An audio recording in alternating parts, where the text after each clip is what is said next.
Hola chiques, buenos días o buenas tardes. Hoy vamos a tener esta última clase de repaso en donde vamos a trabajar los conceptos de bioestadística, ¿sí? Los últimos que nos estarían quedando. Primeramente vamos a ver qué es frecuencia absoluta para después seguir avanzando. Entonces, esto ya lo habíamos dado, pero vamos a dar algunos ejemplos para que lo puedan ver más claro. Entonces, la frecuencia absoluta va a corresponder a la cantidad de veces que se repite un dato, o sea, con qué frecuencia se va a repetir este dato. Denotamos ese valor con F minúscula I. F minúscula I quiere decir frecuencia absoluta. Las sumas de las frecuencias absolutas es el número total de datos que pertenecen a la muestra, que la muestra siempre la denotamos como N. Entonces, nosotros en este caso tomamos una muestra de 20 alumnos o de 20 personas que gustaban de determinados colores. Entonces dice, si hacemos la cuenta, estas 20 personas nos dijeron que color favorito era el de cada una. Y si sumamos todas estas, que son cada uno de los valores absolutos en donde se repite, es decir, estas 5 personas gustan del mismo color. Entonces esta es la frecuencia absoluta y el total, la suma, nos tiene que dar el total de la muestra. En el caso de la frecuencia absoluta acumulada, esto quiere decir que yo voy a ir, para no perder la cuenta de llegar a 20, voy a ir sumando lo que tengo en el primer número más lo que me dé en la segunda variable. En este caso, ¿qué color rojo? Entonces, los de azul son 5 y los de rojo son 4. Entonces, hasta ahora, ¿cuántas personas gustaron de los colores azul y rojo? En total, 9. Y así, 6 tenemos que gustan del color verde, por lo cual tenemos los 9 anteriores más estos 6, 15. 15 personas gustan del color rojo, azul y verde. Esa sería la interpretación. Para eso usamos, este es un caso muy sencillo para que ustedes puedan ver el valor, ¿no? Entonces llegamos igual a 20, que es el total de la muestra. Cuando escribimos esta frecuencia ya no absoluta, sino acumulada, vamos a tener la FI, pero la F va a estar en mayúscula. Ahora vamos a ver qué es frecuencia relativa. Cuando uno habla de relativo, tenemos que pensar en esta palabra como relación. Yo tengo que tener como mínimo 2 valores, ¿sí?, para poder hacer algo relativo. ¿Y qué es lo que comparo? ¿Cuánto representa un valor de la frecuencia absoluta en relación, ¿sí?, al total de la muestra? Entonces, esta frecuencia relativa la podemos expresar de 3 maneras. En formato de fracción, ¿cuántos son estas 5 personas de las 20 del total? Esto representa en decimal 0,25 y en porcentaje el 25%. Es decir, que del total de la muestra el 25% de las personas les gusta el color azul. Eso es lo que estaríamos deduciendo en este caso. Entonces, ¿por qué decimos el 30%, el 25%, el 20%? Cuando hablamos de por ciento nos está hablando de una muestra de 100. Entonces acá yo hago una regla de 3, donde 20 representa 100, 5 representa X. 5 por 20 dividido 100 es lo que nos va a dar en este caso el 25%. ¿Sí? Bien, vamos a ver en la siguiente. Una vez que ya más o menos interpretamos las diferentes maneras de expresar estas frecuencias, tanto absolutas como relativas, y estas pueden ser tanto acumuladas como solamente absolutas, en el caso de las absolutas, y las relativas pueden ser expresadas tanto en fracción como en decimal como en porcentaje. Ahora vamos a ver otros conceptos por ahí un poquito más complejos.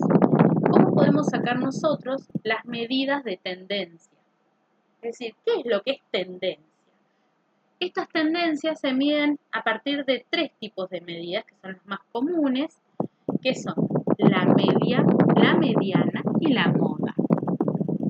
¿Cómo podemos sacar nosotros qué es media? Primero vemos que la media nos indica el promedio de los datos, es decir, nos informa el valor que obtendría cada uno de los individuos se distribuyeran los valores en partes iguales. Entonces, ¿cómo sacamos la media? Sumamos todos los valores observados arriba, ¿sí? Se suman todos los valores, es decir, en el caso anterior, ¿qué valores sumaríamos? Por ejemplo, todos estos valores observados, ¿sí? Y, perdón, acá, lo dividimos por el total de la muestra, ¿sí?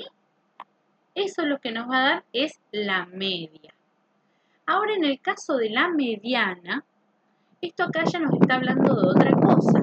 La mediana, por el contrario, nos informa el valor que separa los datos en dos partes iguales. Es decir, ¿cuál es el concepto que se ubica en el medio? ¿Sí? Para cada uno de los cuales se va a encontrar el 50% de los datos. ¿Sí? ¿Y cómo es que se obtiene este valor de la mediana? Lo que vamos a sumar es el total de la muestra total de la muestra más 1 dividido 2. El total de la muestra en el caso anterior, ¿cuánto era? 20. Entonces, 20 más 1, 21. 21 dividido 2, ¿cuánto nos da?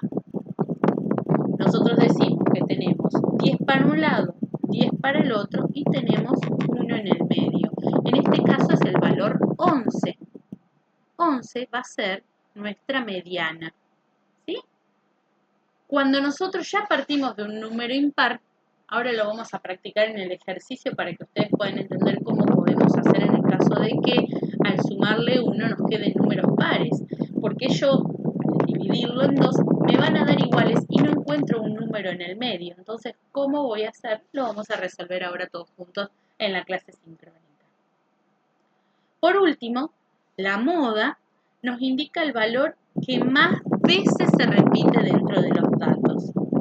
Cuando nosotros construimos una tabla, vemos que a veces los valores se repiten, como por ejemplo, diciendo 2, 2, 4, 5, 6, 7, 7, 7, 8, 9. En ese caso, la moda, lo que está entre comillas de moda, sería el 7. ¿Sí?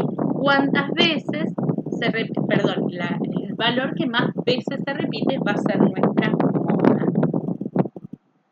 Por último, vamos a ver las medidas de posición.